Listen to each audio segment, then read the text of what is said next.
কেমন আছেন সবাই? গতকালকে আমার জীবনে একটা ঘটনা ঘটে গেছে, আমি কখনো প্রস্তুত ছিলাম না।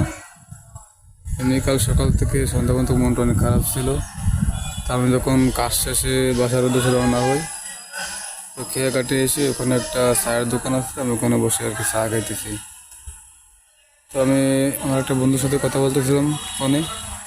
তো কথা বলতে বলতে এক পর্যায়ে আমার মিনিট কার্ডটি শেষ হয়ে যায়। তো পরে আমি পকেট থেকে আরেকটি কার্ড বের আর কি ওটা রিচার্জ করে কথা বলতেছি।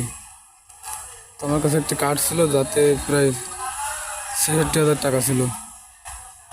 আমি এক পর্যায়ে কথা বলতে বলতে সেখান থেকে উঠে চলে আসি। তো কার্ডটি সেখানে পড়ে যায়, আমি খেয়াল করিনি।